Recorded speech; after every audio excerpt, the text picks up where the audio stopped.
Okay, now we'd like to turn it over to the University of Cincinnati and head coach Luke Fickell. The Bearcats went 12-0 in the regular season, are playing in the American Championship Game for the third consecutive season. Coach Fickell, thanks for joining us this morning. Congratulations on reaching the championship game. Can we get your thoughts, please, on your season to date and the upcoming matchup with Houston? I appreciate it, guys. Thanks for having me. Obviously, we are really excited. We appreciate, I've obviously earned this opportunity, but really excited about playing the championship game. I don't over worry about all the other things. We've had one goal and one objective when we walked in the door here 5 years ago, and it hasn't changed. And it's always been to play for championships. And we have that opportunity this year, and that's what really matters to us. No matter what, obviously we've had a good season and found ways to win football games. But it's never been about anything other than playing for a championship. And we're really excited to be playing, obviously, in the championship game. To have it at home is obviously is another step, and excited about that. About our seniors having another chance to play a home game in Nippert Stadium, and we're going to continue to roll. Okay, we'll start with questions for Coach Fickell, please. We'll start with Dennis Dodd from CBS Sports, please. Hey, Luke, congratulations. Thanks, Dennis. You bet. You come from your alma mater is a top 5, top 10 football program where if you do X every year, you're going to be playing for something.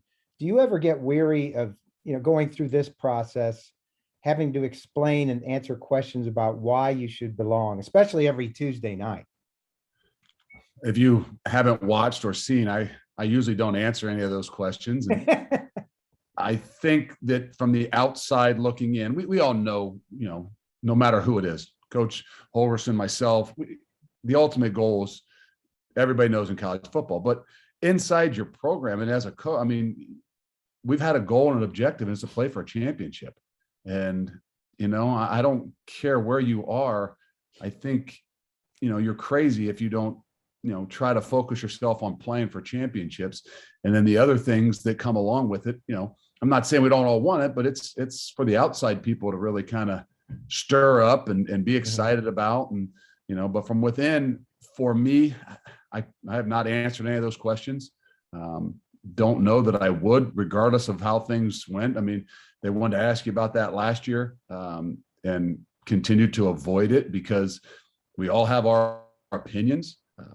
But I think that, for your program, for your kids, for everybody involved that are within this program, playing for a championship is what is first and foremost. And, I'm not sure that's what everybody outside wants to talk about. The game of college football and the entertainment side of it that I had the first opportunity probably to see this past weekend, might tell you a little bit different, but that's not going to be that way for us. Great. Good luck.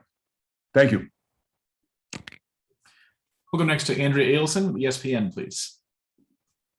Hey, Luke, I'm going to try in a different way to ask you something similar, but Cincinnati is on the verge of something fairly historic, and I know you don't want to talk about that, but considering all that's been made about top 4 and where the program is positioned right now, how do you try and keep all of that away from your players, if that's what the goal and intent is inside there, for them not to hear everything that's being talked about with the playoff?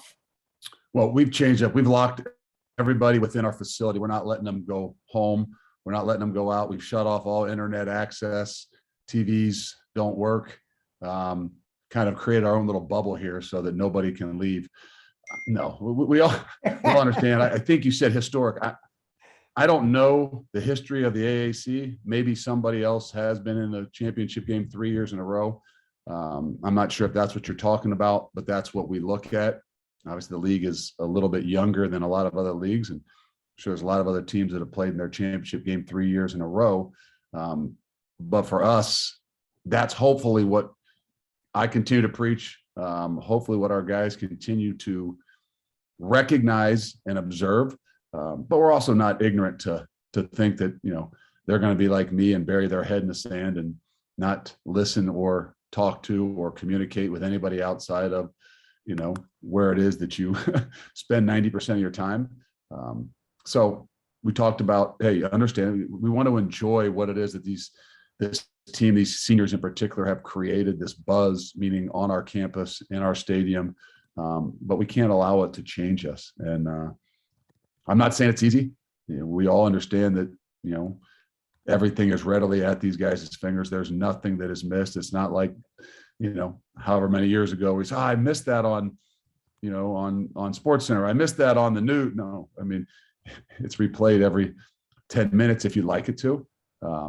But the challenge is to each and every individual is find ways to eliminate the noise and make sure you know what it is that you got to be able to do. We'll take the next question from Chris Vanini with The Athletic, please. Yeah, Luke, what do you make of Houston's defense, especially that defensive line and the challenge they present? I've watched them all year. I think they do a phenomenal job. They are very, very, very aggressive, and they play really hard. I've loved watching them all year. I think that it's going to be a real challenge for us. We've got our work cut out. Those guys up front. Like I said, I think I don't know stats. I don't look at stats. I don't know where they rank and things like that. I just know what it is I see on film. And those guys are very aggressive, have done a phenomenal job all year, and pose a lot of problems for us. So, that's why anybody else that wants to talk about the other thing, there's a lot of issues that we've got that are facing us this week. And if I was to say, that would definitely be probably A1 for us and what we're doing. We'll take the next question from Bill Dennison from WLW Radio, please. Hey, Coach, I just on that same note, how about Houston's offense? What kind of problems do they pose for you? Well, I think Coach Holgerson does a great job. I think you're going to see from game to game that he has the ability to adjust some things. And with a quarterback like Toon, that's a senior that's played a lot of football, his ability to change things up week in and week out makes it really difficult on defenses to game plan. Now they have the specific things that they do, and that everything runs through the quarterback. But I think, it's hard to remember exactly. We played them the last few years. So I only watched what I've watched this year, trying to keep a little bit of, what's happened the last couple of years. But I think the balance to how they run the football, their ability, obviously, with the quarterback to throw it anywhere, meaning he can make all throws, I think what I feel like is makes it difficult to game plan for them. And then the quarterback Toon's ability to extend plays. I think he really does a good job. I don't know that anybody would say, he's, going to be a running quarterback, but he is a very willing and able quarterback that will run the football, run some Q counters, and really makes you play honest in everything that you do. We'll take the next question from Jason Stam, please, from BearcatReport.com. Hey, Coach, just with such a veteran team like you have this year, going into a game like this, a championship on the line, do you do anything differently? Do you rely more on that senior, that veteran leadership, or let them kind of do anything? Or does anything really change just with having such a veteran group? I mean, this will be game 13, and from game 1 to game 12, we've relied upon our seniors. I think that's what we have always kind of done here. Each and every year, we're very fortunate to have a group of them that have obviously been through a lot and have done a phenomenal job at not just leading, but being an example of what we try to say humble and hungry really looks like. So I don't know that it's anything different.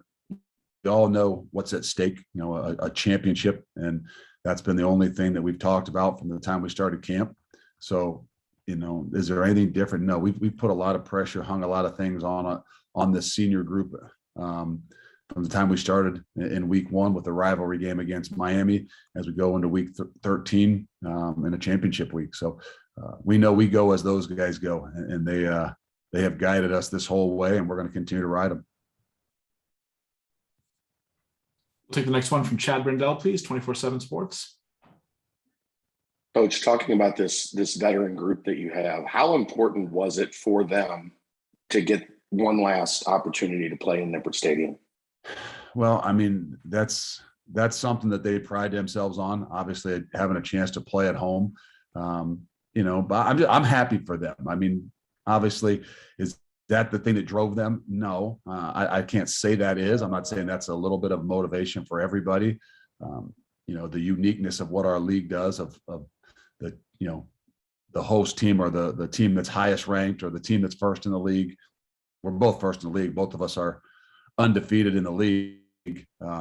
But with that being said, I think that's another motivation for those guys, but I don't know that that's what completely drives them. I think, continue to play each and every week. It's just, we're very fortunate to have another opportunity for these guys that have meant so much to this program and done so much, to have a chance to play their, another game in Nippert Stadium. Okay, we have time for a couple more. We'll go to Justin Williams from The Athletic, please. Coach, you haven't played Houston this year. A couple years ago, you had that weird play in Memphis back-to-back. But I'm curious, what is your personal preference? Would you rather play a team in the championship game you haven't seen before? And what do you feel like the benefits and disadvantages might be to that? I don't know what the advantages and disadvantages are. I think it was obviously 2 years ago, it was really unique to play Memphis back-to-back. I don't know that that's always, I don't know if that's a good thing. I don't know that it happens too often. It could have happened again last year. But whether it's better to not play them, I think we're very fortunate as a league and as a whole to have two teams that have played so good all year. To have a team that's 11-1, have won 11 straight games, and you've seen the maturity and you've seen the ability for them to grow, and another team that's 12-0 and 2 undefeated in the league teams to play in your championship game. I don't know if you could get any better than that. So I think it's all for all of us. I don't know what's better, to have played each other or not have played each other. The reality is this will be the first time we'll play each other this year, and it's going to be a great matchup. Okay, we'll go to the next one from Joseph Duarte from the Houston Chronicle, please. Luke, the $1 million question this year for a lot of the American coaches has been the dilemma on what to do with Marcus Jones, Houston's return guy. I was wondering just what you've seen from him on tape and his ability to change things in the return game. No, he's done a phenomenal job. He is electric, and he is a problem when you're playing against him. He was fun to watch when you weren't playing against him. But I think that just shows his versatility, and he's something that you got to know where he is, and you got to be aware of it.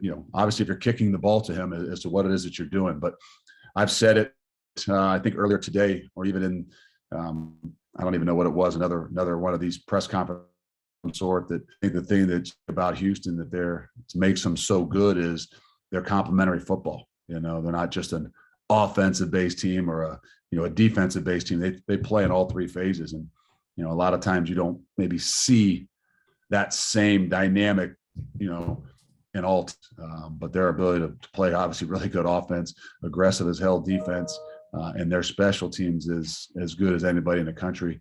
I know it has a lot to do with a returner like Marcus Williams, but I think the ability to put an emphasis on that is where you see them as so difficult to defend. Thank you.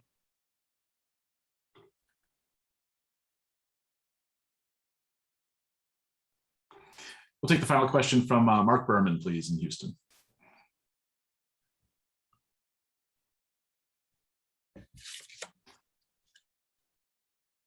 Mark away. Okay, we'll go next to Eric Bailey for the final question, please.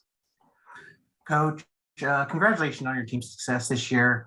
I got an easy question and a tough question for you. First, I wanted to know if you could just talk about Desmond Ridder and just how unusual is it for a quarterback with an unbeaten record to not have as much traction in the Heisman race with the ballots going out this week? And the second part of the question is, apologize for going off the beaten path. Your name has been attached to multiple vacancies. How have you avoided that not being a distraction, and how attractive is the Oklahoma opening, not just for you, but for any coach? Well, Desmond Ridder, we try not to get into the postseason stuff. I mean, there's nothing, not say I dislike. I want our guys to have all the recognition that they deserve, and they will. I always try to hit them on look, if the team does well, I promise you'll get some individual recognitions. You get more. And so it's hard for me, we got some Senior Bowl invites 2 weeks ago, and I've held them in my office for the most part until probably now, or even at the end of last week, with some guys just maybe feeling like they needed something, else. But we haven't made a big deal of it. We try not to publicize it because during the season, we try to do our best job at really trying to focus in on the team and not allow any of those individual things to come into our locker room. We know they're out there. We know there's opportunities. Do I want Des to have everything? He deserves more than even what he gets, because to me, of what we know of him and where he's come from and what he's meant to this team and this program. So whether he's getting the traction, I don't know. I mean, I feel bad if he's pounding the table and talking more about it. But Desmond Ritter, he would want us to continue to focus on the team and what it is that we need to do. And so I hope he gets everything he deserves. Whatever he gets, I can tell you for our program, he means more. And whatever he does get, I can tell you from my eyes, he deserves more. But that's just obviously knowing who he is and what he's done over a 5-year period. Obviously we feel even different than a lot of other people. And that's the same way with the other stuff, whether it's jobs for me, whether it's jobs for our other coaches, whether it's the NFL, calling or talking to guys or juniors. Do you go out? Do you not go out? We're fortunate to have some of those guys that are kind of on that, on that brink of, do they go to the NFL? Do they not go to the NFL? We had some of those guys last year. It's obviously unique after I don't know how long we'll talk about the COVID extension, but so it's not just Des, it's not just the individual, it's not me with other things that are out there, it's all of our guys. And so I'm no different than what I talk about for our team. We don't talk about, individual things. We make sure we keep this stuff within our family, and then we don't talk or focus on or worry about those other things. They'll take care of themselves at some point in time. Kind of like we say with, what happens beyond, our championship game. Who knows? If we take care of business, and who knows what'll happen. But first and foremost, we got to take care of our business. And I go about change. Appreciate your time. Good luck this weekend. Thank you.